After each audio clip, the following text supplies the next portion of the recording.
दोस्तों, जरा सोचिए अगर कोई राष्ट्रपति बिना संसद या कांग्रेस की अनुमति के पूरी दुनिया के देशों पर अपनी मर्जी से टैक्स लगा दे। क्या यह कानूनी है? क्या यह जनता के लिए फायदेमंद है? आज हम बात करेंगे डोनाल्ड ट्रंप के उन लिबरेशन डे टैरिफ्स की, जो अप्रैल 2025 में शुरू हुए और जिन्होंने पूरी वैश्विक अर्थव्यवस्था को हिला दिया। यह सिर्फ एक आर्थिक नीति नहीं, बल्कि ऐसा मामला है जो अमेरिकी संविधान के बुनियादी सवालों को छू रहा है। आइए इस कहानी को एक एफआईआर के अंदाज में समझते हैं। जुर्म क्या था, सबूत क्या मिले और आगे अदालत का फैसला क्या हो सकता है। 1 अप्रैल 2025 को डोनाल्ड ट्रंप ने international emergency economic powers act यानी आईईआईपीए के तहत एक ऐतिहासिक ऐलान किया। उन्होंने कहा कि सभी देशों से आने वाले सामान पर कम से कम 10% टैक्स लगेगा। और फिर शुरू हुआ एक नया ट्रेड वॉर। कुछ देशों पर 25% से लेकर 50% तक के टैक्स थोप दिए गए। भारत पर 25%, और अगर भारत रूस से तेल खरीदता रहा तो उस पर अतिरिक्त पेनल्टी। कनाडा पर 35%, मैक्सिको पर 30% और चीन पर भी भारी शुल्क। ट्रंप का कहना था, ये टैरिफ्स हमारी बातचीत का हथियार है। जब तक देश अमेरिका के साथ उचित समझौता नहीं करते, हम इनका इस्तेमाल करेंगे। ये एक तरह की प्रेशर पॉलिटिक्स थी, जो दूसरे देशों को मजबूर करती कि वे अमेरिका के आगे झुक जाए। लेकिन हर कार्रवाई का एक पलटवार होता है। छोटी-छोटी अमेरिकी कंपनियां जो आयात पर निर्भर थीं, उन्होंने अदालत का दरवाजा खटखटा दिया। मुकदमे का नाम था वीओएस, सिलेक्शंस बनाम यूनाइटेड स्टेट्स। 28 मई 2025 को United states court of international trade ने कहा, ट्रंप द्वारा लगाए गए ये टैरिफ गैर कानूनी है। वजह साफ थी, आईईईपीए एक आपातकालीन कानून है जो आर्थिक प्रतिबंधों के लिए बना था, न कि पूरी दुनिया पर ब्लैंकेट टैक्स लगाने के लिए। अदालत ने कहा, राष्ट्रपति ने अपनी शक्तियों का दुरुपयोग किया है। यह फैसला ऐतिहासिक था, लेकिन व्हाइट हाउस ने तुरंत अपील कर दी।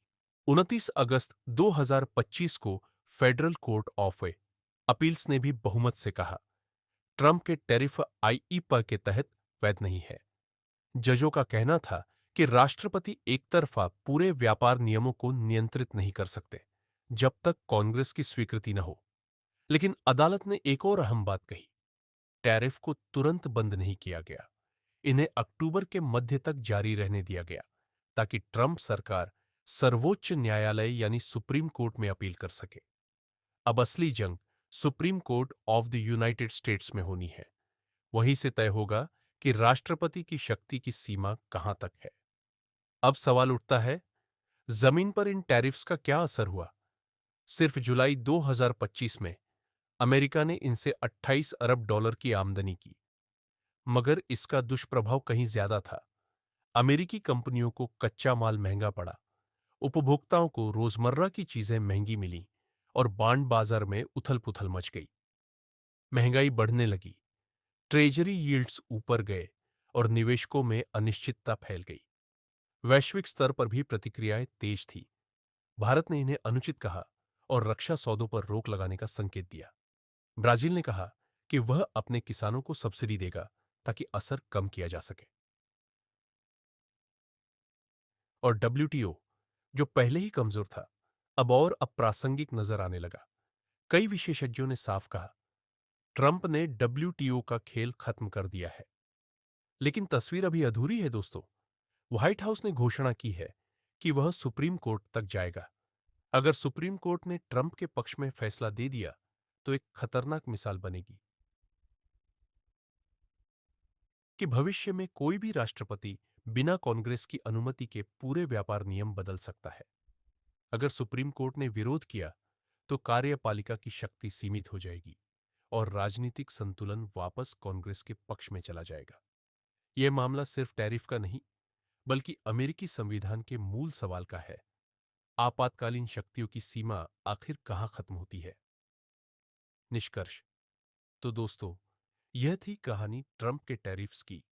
एक ऐसा फैसला जिसने वैश्विक अर्थव्यवस्था को हिला दिया है और जो अब सुप्रीम कोर्ट में अपने अंतिम अध्याय की ओर बढ़ रहा है। आपको क्या लगता है, डोनाल्ड ट्रंप ने जो किया वह अमेरिका के हित में था, या यह एक राष्ट्रपति द्वारा शक्तियों का गलत इस्तेमाल था? अपनी राय कमेंट्स में जरूर लिखिए। और अगर आप चाहते हैं कि मैं और भी ऐसी case study style FIR video लेकर आऊं, तो इस चैनल को लाइक, शेयर और सब्सक्राइब करना बिल्कुल मत भूलिए।